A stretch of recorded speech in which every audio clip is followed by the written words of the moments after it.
The following Cage Radio interview is brought to you by Tactical Violence. Check them out on Facebook.com/Tactical Violence.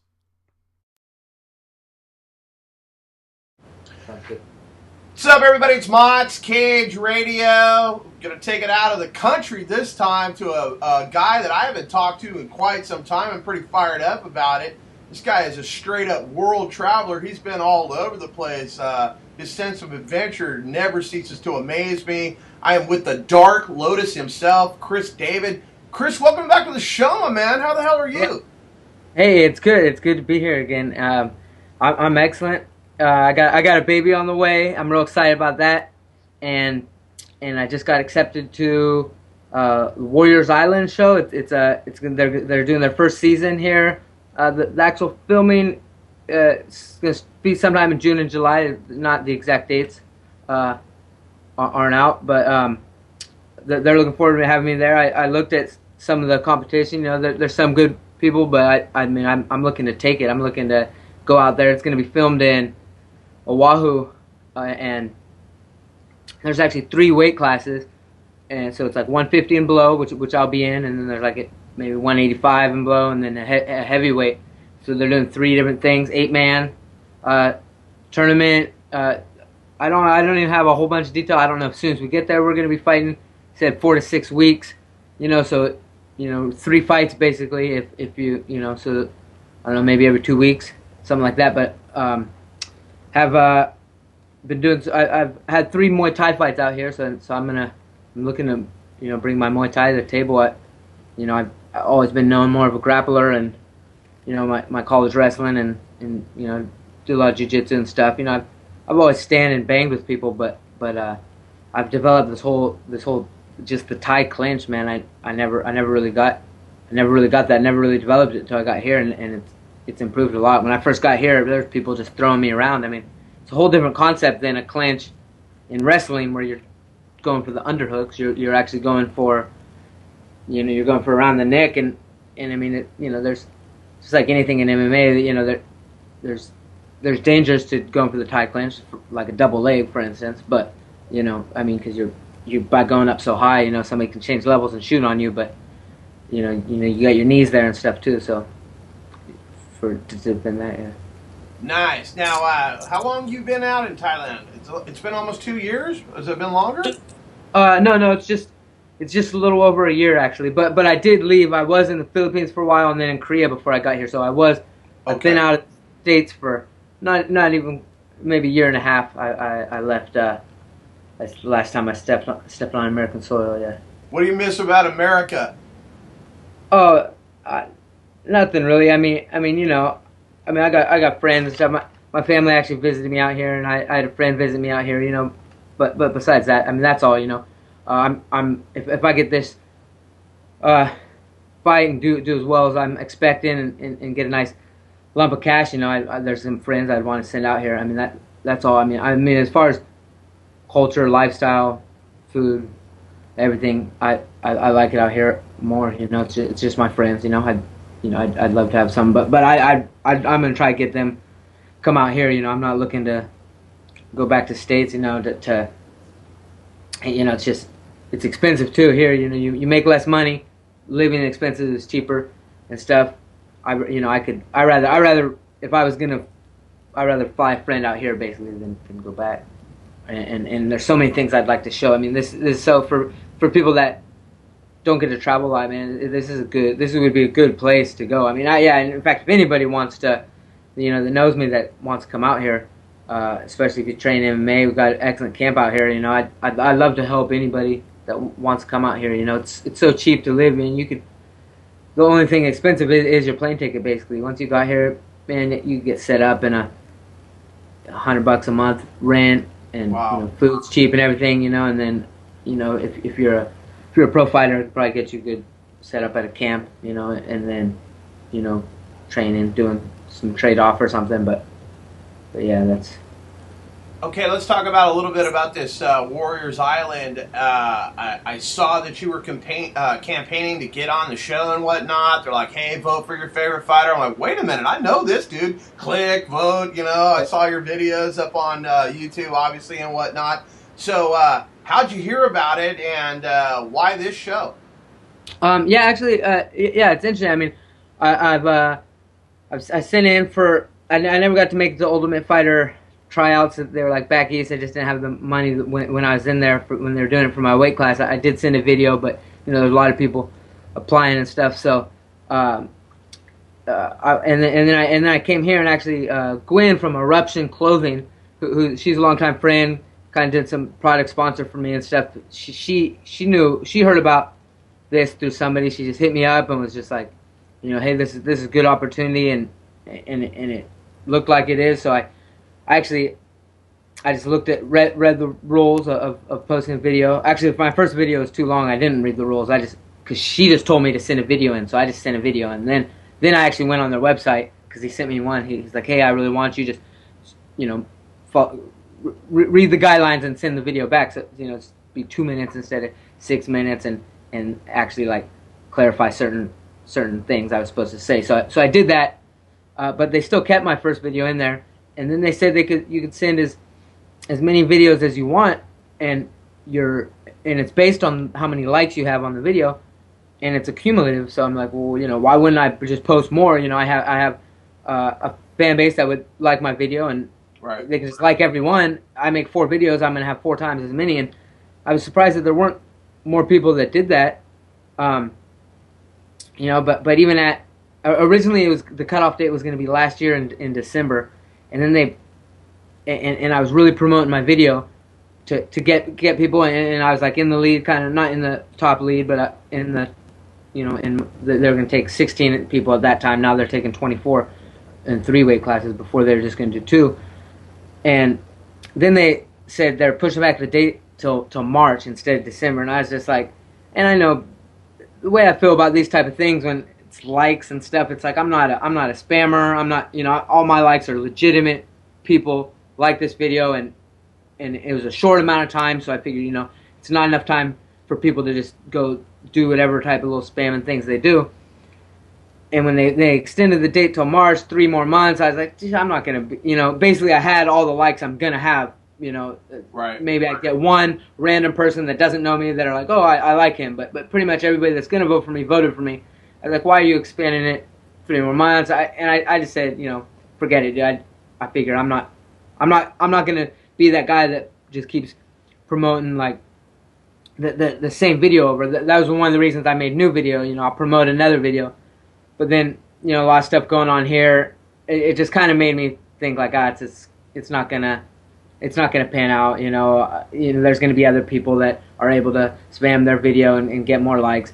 And so I just kind of forgot about it, and I mean, it was in the back of my head, but then I got contacted that I didn't even know what date was the exact deadline, and he just contacted me. He said I was 3rd, so it was cool that I ended up finishing there. I guess people did continue to like it, because probably most people that liked the video liked more than one video, because they said like as many as you want. So I'm assuming other people were, while they were spamming their video, that would come across mine, because if you look at one video, then another related video pops up. So I probably people found it, and I looked at some of my competition. I'm definitely more experienced than most of them, and I mean, yeah, I'm on it, and I'm excited now to get it. I feel like, wow, I always feel like, I've kind of been a hater like with stuff as far as like, not getting a shot like this. I feel like, somebody's got to know somebody. It seems like that when you're applying for something like this. It seems like you don't know who's on the other end hooking it up. I just felt, I had that kind of negative feeling, especially when they expanded the date, because there I was like 2 days before the deadline, and I was like, yes, I'm gonna get on the show, and so it's good. It's a good feeling to just be like, hey, I guess I deserve this shit. I mean, I think I deserve it and earned it. But at the same time, I've had a lot of opportunities missed. It seems like that I felt like someone's holding me down, but it's real, and I'm into it. I'm talking to him right now, Um, they're just giving us little information. I mean, I got the contract, big, thorough contract, non-disclosure agreement, stuff. Yeah, I gotta watch what. I don't really know anything now, but I know, yeah, like they film it, then it won't air for another couple months, you know. And there's in the disclosure agreement, it's like you'll be sued for like the amount of $2 million or something Wow. if you can't disclose anything. So I gotta watch out what I say, you know, because it would be hard if I go there and win and get this money, not to just come back and be like, yeah, I fucked everybody up. But I gotta keep it. I gotta just like, yeah, lay low until they air it, I guess. Wow. All right. So, what are you going to be gone? 6 weeks? Is that what the show is? Yeah, it said 4 to 6 weeks, and I think even it looked like even if you, I think they're planning to keep everybody there 6 weeks, and they'll cut you out of the show, but they have another like place that they're gonna just keep you in or something. So Okay. yeah, I don't know the yeah, it's regular MMA stuff. I mean the rules look regular MMA, but I'm not sure as far as like daily stuff. I got the feeling that there's other martial arts. I mean they really marketed it as like martial arts, specific martial arts. It wasn't really marketed as MMA. So I'm assuming, which I like. I've done a lot of traditional martial arts. I feel like we're gonna be training with different masters of different styles. Okay. They haven't given me a lot of information. That's just kind of the feeling I've gotten. A couple things that were said. All right. So, what are you doing? Are you teaching English where you're at? Like, how are you making a living other than these Muay Thai fights that you're taking? Yeah, and actually, yeah, the Muay Thai fights are only like $100, so I don't even. Yeah, that's definitely not my income, and it's nice. This is my first real job since I had a real job in college, working at UPS part time. But I mean, that was like the only time I ever had a regular day-to-day job. This is working at an elementary school. I'm teaching fifth graders, teaching them English. It's a good little program they have here. It's the only elementary school in Phuket that offers it, and we actually teach math, English, science, and health. And the curriculum that we're teaching them is pretty much the same as they're learning. Like half the day they're with a teacher that speaks English from their country. A lot of South African, Australian, American English and they hire them to teach not just English.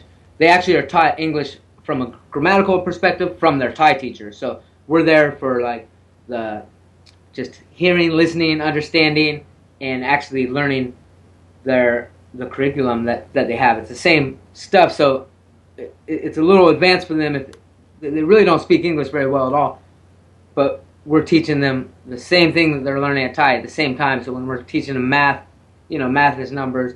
They understand it, but we give them like word problems. So then they get, they're able to kind of start thinking in English. I think it's a good program. It kind of helps them actually, use, because it's hard. I mean, I took some foreign language like in high school. I remember, and you don't really learn it because you're looking at it. So when you look at a language from a grammatical perspective and stuff, you don't develop any communication skills. You might be able to translate a sentence if you have it written out and you have time to study it. But as far as speaking, it's good that my kids pick up from last year, because I've been here a year and I got to see the development of them through the entire year, and I feel they improved a lot in that year. Okay, now, I mean, you're always putting up videos and whatnot. You didn't have internet for a little bit, so I didn't get to enjoy your videos as much. The last one that I watched, I don't know, some ants were pulling some sort of a bug up a wall and down the other side. Like, you come up with some interesting stuff that fascinates you, and in return it fascinates me, because I'm just sitting there, I'm like, man, this guy, it's a trip. The stuff that entertains you, it ends up entertaining me, and I wouldn't think that I would be as entertained as I am. So I know I watched like some of like your first Muay Thai fights and whatnot, and it's just it seems like you've come a long way. You seem like you settled into the culture and whatnot. Tell me a little bit about the Muay Thai scene, because like from what I've heard, like these guys fight almost every day out there, a couple of times a day. Is that the case? Oh yeah, no, it's and I'm down in the south, which is not as I'd say the more northern, the Isan, which is north east Thailand is where most of like the top fighters come out of. Okay. But I mean, still, yeah, the fighters that I'm fighting in, yeah, the 3 guys I've fought are all Thai because I'm a smaller guy, so I get them. But there's a lot of foreigners come out here to get fights, and they fight other foreigners because they're big, and there's just not that many big Thai. Though there are some big Thai, you'd be surprised. Think of them as generally small, but there's some huge ass Thai guys that actually do fight. But as far as that, yeah, it is a living for a lot of people. I mean, I know, like, yeah, one of the Thai guys I fought, I know, yeah, he was fighting every I mean, yeah, you can fight as much as possible. There is a Thai fight basically every day somewhere in Phuket.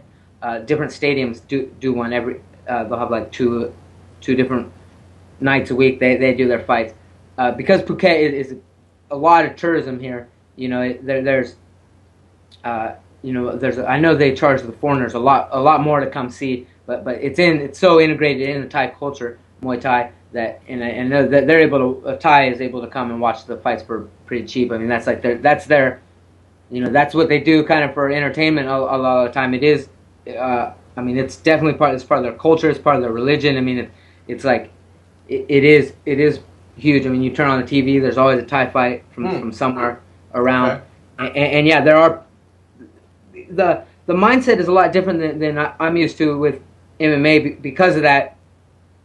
I mean, there's always respect in MMA and stuff, but here it's really interesting.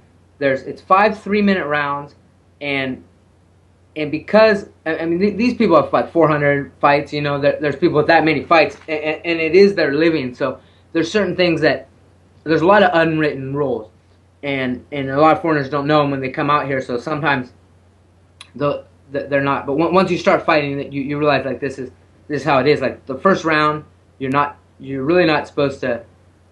I know my first guy hit him in the face, and then yeah, he started going wild and stuff. You're not really looking to hit go for like a hard knockout punch. You're just setting up.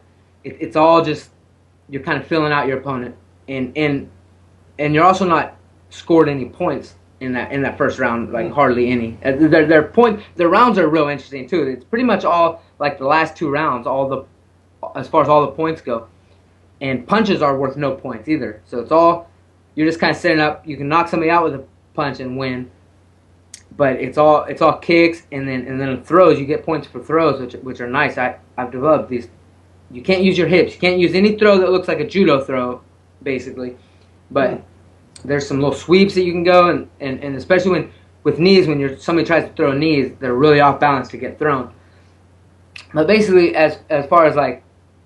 And until the last rounds, if it's real close, you're not really supposed to be throwing elbows to the face just because you split them open and then they're out of work. I mean, there's people, like I said, I mean, once you get more fights, you make more than $100, but still you're only making a couple $100. And if you elbow somebody and there's on site, they'll get the stitches taken care of for free. But if you're out of fight for a few weeks, you can't feed your family or whatever. Right. So there's a lot of respect in that sense where you're not, you're not going to try to injure your opponent or get them cut, but and it kind of, you wait till the last. I mean it's fun. The fights are real fun. You're just kind of filling out each other the whole time. You don't go in there. Oh, another thing that's really weird is that you don't stretch or hit pads before. All you do is you're sitting back. They wrap you up. Or like they wrap your hands up. Right.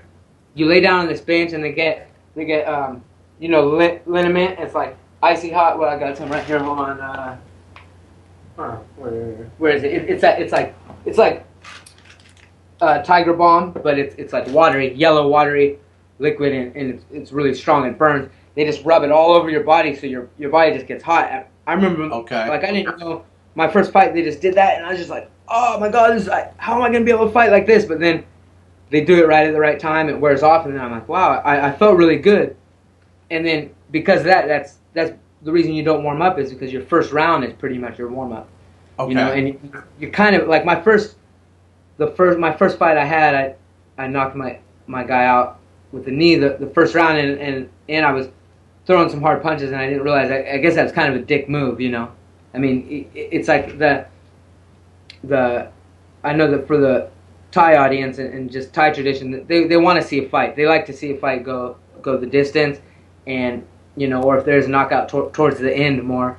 And they like to see rematches too. You'll see the same people fight 10, 12 times. They love to see that, and so it was so yeah. It's a different feel. Yeah, like I said with the liniment, they just put that on you, and then you walk out.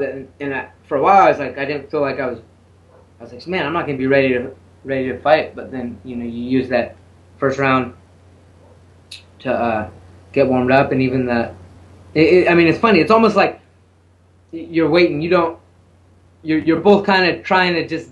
It's kind of like sparring. When you spar with somebody, you usually it slowly just progresses, and towards the end, you're pretty much going 100%. Even if you get in the ring with somebody, you're like, okay, let's spar 50%. It starts out 50%. It's just the nature of it's competitive, but you always want to stay a little bit ahead of your opponent. If you're sparring with somebody going 50%, and they kind of hit you on, you're going to want to at least, you just want to raise the level up a little bit, and then it just slowly, both people raise it up, and that's what I would compare a Muay Thai fight to a lot. It's a lot like sparring, where